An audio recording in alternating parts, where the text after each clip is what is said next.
Welcome back to my channel. Today we'll discuss lab sessions of microprocessor, microprogramming and interface. So this is our lab session 6 and it's very basic. You'll get familiar with the key terms and the codes of assembly language. First, I'll define you how we write our code. क्या structure होता है. So first title name, it's not necessary. अगर आपको लिखना है तो लिखना है. Just to identify your programs, just to make your code easy. So it's totally up to you, it's not a part of the compilation. उसके बाद we define कि कितने हमें data segments and code segments चाहिए. We have model small, we have इतने memory models जिसमें if we small means one code segment and one data segment. Medium means more than one code segment, one data segment, or code may be greater than 64K. इसी तरह we have compact, then large, then huge. Since we are doing very basic, so we'll have only one data and one segment code, इसलिए हमने यहाँ पे dot model small लिखा है. Then we define stack का size. It's not necessary. अगर आप नहीं define करते तो your compiler by default set the stack. वो जितना भी उसे करना होता है, आई गेस अप्रॉक्स 450 वो ले लेता है. I am not sure about it, लेकिन it's good to define stack. लेकिन अगर नहीं करते तो कोई बात नहीं. उसके बाद डॉट डेटा आपको कोड में क्या क्या चीज़ें चाहिए आप एक एज अ रिमाइंडर आप ले लेते हो. इसमें सबसे पहले what we are doing in this program, we are entering lower case letter and our compiler compile the program and gives the answer in upper case letter. जो हमारा input है वो है lower case letter और जो output है वो है upper case letter. अच्छा, सबसे these are the key terms. ये दो तो ये आप कुछ भी दे सकते हो, it's totally up to you. ये साइज़ होते हैं. क्या आपको 8 bits चाहिए, you want 16 bits or 32 bits. I'm sure you have covered this in the theory as well, but for the safe side I'm telling you.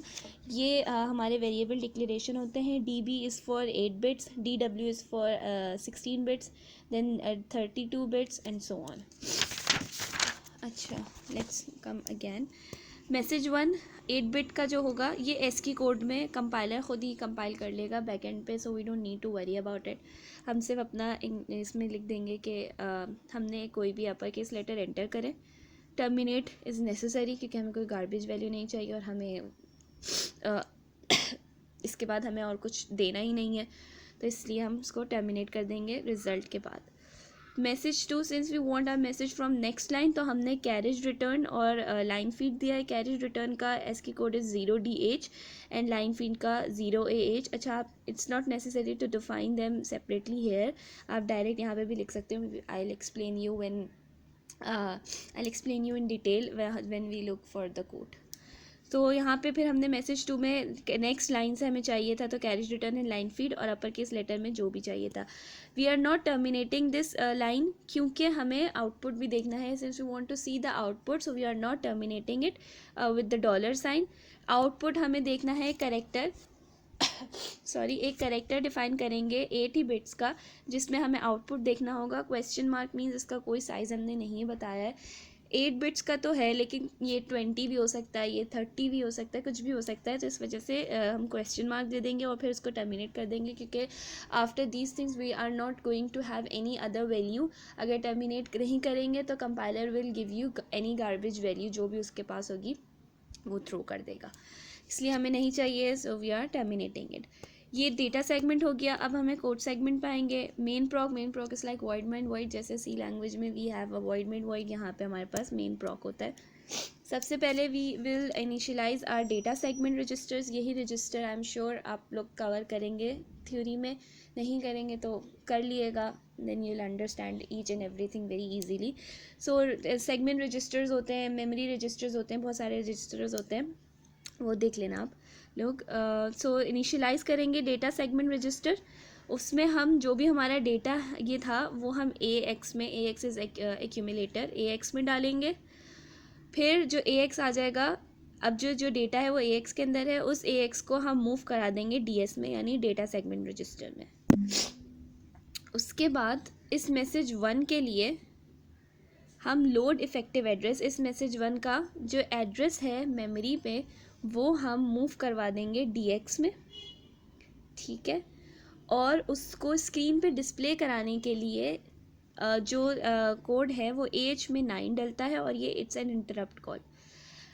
दो चीज़, if you want to read something, if you want to write something और from display on the screen, तो हम AH में we move 9. और if you want to read something, memory wants to read something, तो we will write 1H, move कर देंगे AH में और इंटरप्ट कॉल कराएंगे. यहाँ पे हमें डिस्प्ले कराना है इस मैसेज को on the screen. That's why we are moving 9 in our AH. अच्छा, AH क्या होता है? वेट, ये एक पूरा सेगमेंट रजिस्टर होता है of 16 bits which is divided into 8 bits. First 8 bits are AH higher bits and the second 8 bits are AL lower bits. इसी तरह DX भी डिवाइड होता है, BX भी डिवाइड होता है एंड CX भी डिवाइड होता है. तो यहाँ पे हमने उसको डिस्प्ले करवा दिया by using these commands, read करवा लिया मेमोरी से by using these command. Now we are subtracting 20H from L. Upper case letter and lower case letter में डिफरेंस होता है 20 का. That's why we are subtracting 20 from AL. AL में हमारे पास lower case letter था का code, lower case letter था, उसमें से हम 20 माइनस कर देंगे तो वो अपर केस लेटर में चला जाएगा. देन इस AL को we want to see, in the beginning I told you that we want to see the output in our character defined byte. इसीलिए अब जो AL में आफ्टर सब्ट्रैक्टिंग जो हमारे पास लेटर आएगा वो हम स्टोर करा देंगे इन आवर कैरेक्टर. इस कैरेक्टर को आप कुछ भी नाम दे सकते हो. फिर we want to display it, तो हम क्या करेंगे, मैसेज 2 का लोड इफेक्टिव एड्रेस जो था वो DX में डाल देंगे. उसको डिस्प्ले करवाना है स्क्रीन पे, इसीलिए ये दो AH में 9 मूव करवाए और इंटरप्ट कॉल करवाई. ठीक, इसको हमें आगे कुछ रीड वीड नहीं कराना, इसलिए हम AL में 1 नहीं डाल रहे. Then since we are using DOS commands, ये सारे DOS कोड्स हैं, सो DOS एग्ज़िट करने के लिए AH के अंदर C4CH डालते हैं और वही इंटरप्ट कॉल करवाते हैं. और उसके बाद प्रोग्राम को एंड करने के लिए मेन एंड P जो इस कोड को एंड करेगा और एंड मेन जो पूरे प्रोग्राम को एंड कर देगा. तो this was our code. Now ये रन कैसे करता है वो हम चेक करते हैं. This is our code in the compiler. Notepad पे मैंने ये कोड लिखा है. अच्छा, यहाँ पे आप चेक कर सकते हो कि कैरेज रिटर्न और लाइन फीड वो डायरेक्ट मैंने M2 में दे दिया है, मैसेज 2 में, जो कि 0DH और 0H था और अपर केस लेटर में लिख दिया. और यहाँ में मैंने टाइटल नहीं दिया, सो मैंने आपको बताया था कि इट्स नॉट नेसेसरी. अब इसको हम खोलेंगे कैसे. कमांड प्रॉम्प्ट पे जाएंगे.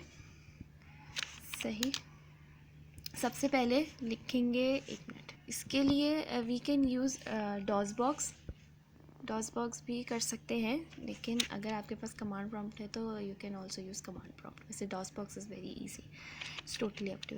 CD desktop, it's already in desktop, but sometimes अगर नहीं होता तो सिर्फ उसके लिए I am writing it. CD desktop, ये हमारा डायरेक्टरी डेस्कटॉप में आ जाएगी. Totally it's already in desktop, इस वजह से ये इनवैलिड डायरेक्टरी दे रहा है. उसके बाद CD मेज़म का फ़ोल्डर. मेज़म का फ़ोल्डर हमारा डेस्कटॉप में सेव होगा. MASM folder is a compiler for this. तो मेज़म जिस नाम से फ़ाइल सेव करी थी, तो my file name was MPI. तो मेज़म MPI .asm एक्सटेंशन. जब भी आप फाइल को सेव करेंगे, इस फाइल को बनाने के बाद सेव एज, जहाँ पे आपका मेज़म का फ़ोल्डर होगा वहाँ पे MPI .asm के फ़ोल्डर से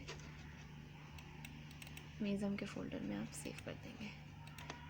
सही, तो यहाँ पे ASM, ये हमारी ऑब्जेक्ट फ़ाइल बन रही है. Enter enter enter.